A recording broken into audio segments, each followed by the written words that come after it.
जय हिंद। आज हम लोग एक महत्वपूर्ण टॉपिक पे बात करेंगे। ठीक है। टॉपिक है स्थानीय नीति। हाल ही में काफी चर्चा में है, स्थानीय नीति को लेकर के काफी बातें हो रही है। ठीक है। स्टूडेंट भी परेशान है कि एग्जाम पे इसका क्या प्रभाव पड़ेगा। तो इसी सब को देखते हुए ये वीडियो मेरा आज का जो खास है वो स्थानीय नीति पर ही है। ठीक है। इसमें आपको काफी जानकारी मिलेगी। इसमें चार भाग में इसको बांट करके हम लोग देखते हैं। ठीक है। पहला जो है न्यूज में क्यों है, ये हाल में न्यूज में क्यों है। दूसरा देखेंगे हम लोग कि 2002 में बाबूलाल मरांडी की सरकार में जब आई थी स्थानीय नीति 1932 के खतियान पे जो कानून आया था, अधिनियम आया था, उसके बाद क्या घटना घटी, उस पर सरकार का स्टैंड क्या रहा, साथ ही साथ हाई कोर्ट उसमें क्या डिसीजन दिया, उसको देखेंगे। फिर आगे हम लोग देखेंगे कि अभी जो सरकार कैबिनेट से पास की है, ठीक है, तो उस पर क्या हो सकता है, आगे क्या इसमें प्रोसेस है या फिर आगे क्या क्या सिचुएशन बन सकते हैं। ठीक है। और अंतिम में देखेंगे कि इस पे एग्जाम पे क्या प्रभाव पड़ेगा। जो स्थानीय नीति अभी ला रही है सरकार, इससे हमारा जो एग्जाम आने वाला है, जैसे सीजीएल है, एक्साइज कांस्टेबल है, जेपीएससी की वैकेंसी आने वाली है, तो इस सब पे क्या प्रभाव पड़ेगा, इसको हम लोग देखेंगे। ठीक है। तो चलिए वीडियो को शुरू करते हैं। देखिए, न्यूज में क्यों है ये तो सभी को जानते हैं। ठीक है। अब एक दो दिन पहले ही कैबिनेट से 1932 खतियान को पास कर दिया गया है। ठीक है। कैबिनेट से प्रस्ताव पास किया गया है। साथ ही साथ एक प्रस्ताव और पास हुआ है जो कि ओबीसी को 27% आरक्षण देने का है। ठीक है। ये दो प्रस्ताव पास हुए हैं जो महत्वपूर्ण है हमारे लिए। एक तो 1932 का खतियान और दूसरा 27% आरक्षण ओबीसी के लिए। ठीक है।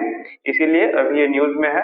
और जब से कैबिनेट से पास किया गया है, ठीक है, जो स्थानीय लोग हैं, जो यहाँ के स्टूडेंट हैं, काफी खुशी मना रहे हैं, मिठाई खिला रहे एक दूसरे को, लेकिन उनको अभी तक इनका प्रोसेस पता नहीं है कि आगे क्या होने वाला है। अभी तो सिर्फ कैबिनेट से पास हुआ है। कैबिनेट से पास होने का अर्थ ये नहीं होता कि कानून बन जाएगा। ठीक है।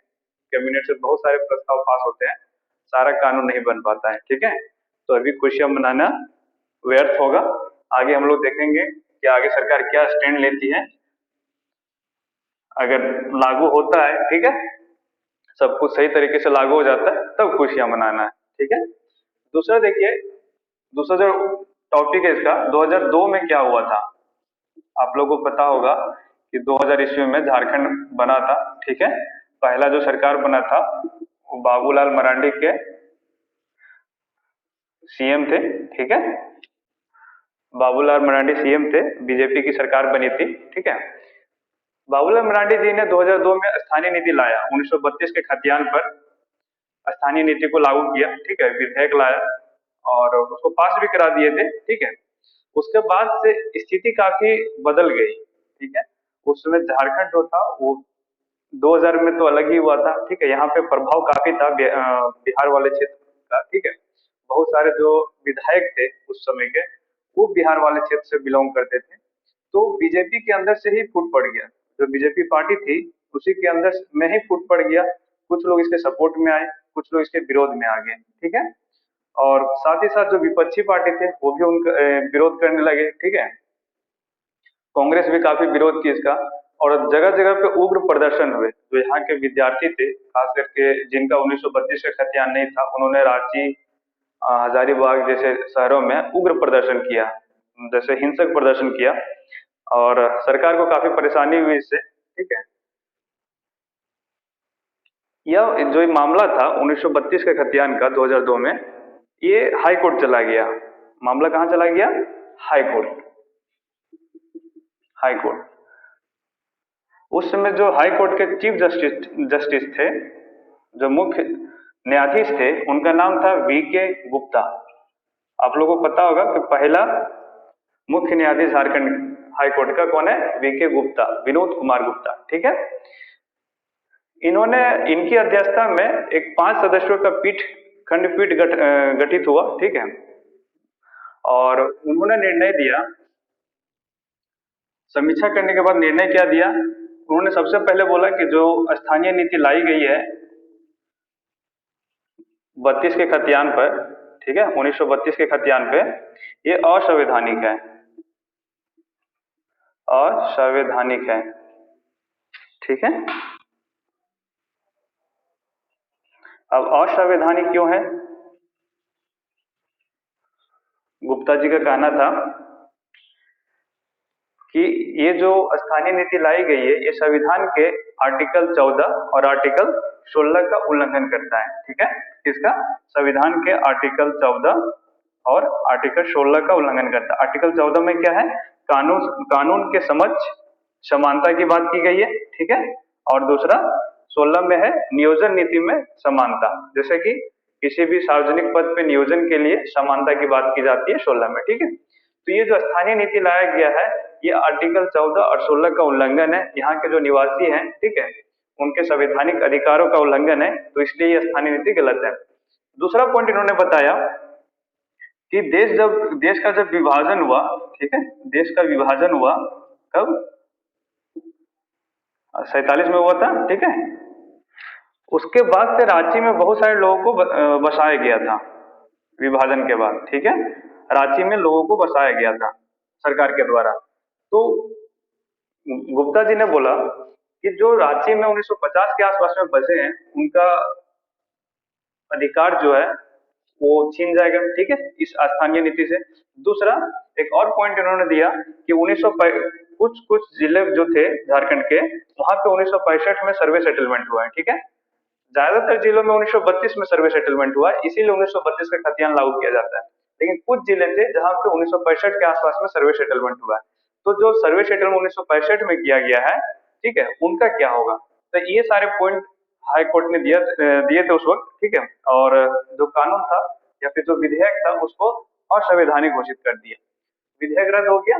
और जो सबसे महत्वपूर्ण घटना घटी कि बाबूलाल मरांडी की जो सरकार थी वो गिर गई। ठीक है, बाबूलाल मरांडी अपने पद को त्याग दिए और इनके जगह पे अर्जुन मुंडा बने। ठीक है, क्या हुआ था? सरकार गिर गई थी।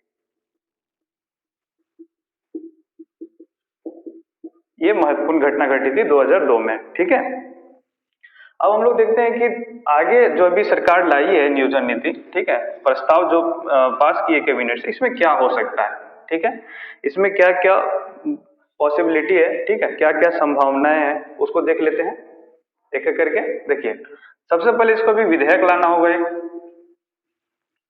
ठीक है, कानून बनाने के लिए एक विधेयक लाना होगा। ठीक है, अगर विधेयक पास हो जाता है विधानसभा से, ठीक है, तो ये राज्यपाल के पास चला जाएगा। ठीक है, और एक बात आप मान के चलिए कि अगर बीजेपी इस अधिनियम को सपोर्ट नहीं करती है तो राज्यपाल के पास जाकर के मामला अटकेगा। ठीक है, क्यों अटकेगा? क्योंकि आपको पता है केंद्र में बीजेपी की सरकार है और यहाँ पे जेएमएम कांग्रेस की सरकार है। ठीक है, जेएमएम कांग्रेस की सरकार है, तो बीजेपी नहीं चाहेगी कि 1932 का खतियान जो है वो जेएमएम के काल में लागू हो जाए। ठीक है, क्योंकि एक बड़ा मुद्दा है झारखंड में, झारखंड जब से अलग हुआ तब से ये मुद्दा ही बना हुआ है। और ये सिर्फ मुद्दा नहीं है, चुनावी मुद्दा है। हम लोग को बहलाने फुसलाने का एक बहुत बढ़िया मुद्दा 1932 का खतियान है। ठीक है, सरकार ये मुद्दा ला करके अपना गवर्नमेंट बना लेती है। हाल ही में देखे होंगे हेमंत सोरेन ने क्या किया, यही मुद्दा लाया था। ठीक है, और अपना सरकार बनाया। तो बीजेपी नहीं चाहेगी कि जेएमएम के काल में ये हो जाए। ठीक है, बीजेपी नहीं चाहेगी, तो राज्यपाल के पास फंस सकता है मामला। राज्यपाल इसको राष्ट्रपति के पास भेज सकता है। ठीक है, तो इस तरह से यहाँ पे मामला फंस सकता है। और अगर इसके विपरीत सोचें कि अगर मान लीजिए राज्यपाल इसको अनुमति दे दिए, ठीक है, मान लीजिए अनुमति दे दी, तब क्या हो सकता है? जो इसके विरोधी दल पार्टी हैं, जो इसके विरोध कर रहे हैं, ठीक है, वो क्या करेंगे? हाई कोर्ट में याचिका दायर कर देंगे। ठीक है, हाई कोर्ट में इसकी समीक्षा होगी। हाई कोर्ट के निर्णय आने के बाद ये सुप्रीम कोर्ट जा सकता है। ठीक है, तो ये काफी लंबा प्रोसेस जाएगा। आप देख रहे हैं काफी लंबा प्रोसेस जाएगा। ये करीब करीब आप समझिए कि जेएमएम का जो अंतिम कार्यकाल जो चलेगा वहां तक चला जाएगा। हो सकता है कि इस कार्यकाल में ये कानून बने भी ना। ठीक है, ये हमारे लागू हो भी ना पाए। पॉसिबिलिटी है, गारंटी नहीं बोल सकते हैं। ठीक है, कुछ भी हो सकता है, लेकिन संभावना ये है कि जब तक जेएमएम की सरकार है तब तक इसको लागू करने में काफी दिक्कतें होगी। ठीक है, अगर हेमंत सोरेन को चाहते कि 32 का खतियान हम लागू करें, जब सरकार बना है, ठीक है, 2019 में अंतिम में दिसंबर में, उसी वक्त क्यों नहीं लाया कानून? अभी अंतिम अंतिम जब 1.5 से 2 साल इनका कार्यकाल बचा हुआ है, 1.5 से 2 साल, तब ये कानून ला रहे हैं। अगर इनको ये अगर चाहते हैं कि 32 खतियान हम लागू करें, ठीक है, तो 2019 में ले आते हैं, 20 में ले आते हैं, 4 साल 5 साल उनके पास टाइम रहता है, जो भी उसमें रुकावट आती है उसको आराम से सॉल्व किया जा सकता था, लेकिन इन्होंने अभी लाया, ठीक है। ये अगला चुनावी मुद्दा है इनका, और कुछ नहीं, ठीक है। तो आप लोग ध्यान रखिएगा। लास्ट में देखते हैं कि एग्जाम पे इसका क्या प्रभाव पड़ेगा। आप लोगों को पता होगा कि अभी जो नियोजन स्थानीय नीति जो है, जो 10वीं और 12वीं के आधार पर दिया जा रहा है, ठीक है, वो भी हाई कोर्ट में फंसा हुआ है, ठीक है। हाई कोर्ट में निर्णय सुरक्षित है। हाई कोर्ट क्या निर्णय देती है उस पर डिपेंड करता है, ठीक है, क्या निर्णय देगी। अगर निर्णय सरकार के पक्ष में तो ठीक है, सरकार के अगर पक्ष में नहीं है तो एग्जाम डिले हो जाएंगे। दूसरा जो मुद्दा है कि हेमंत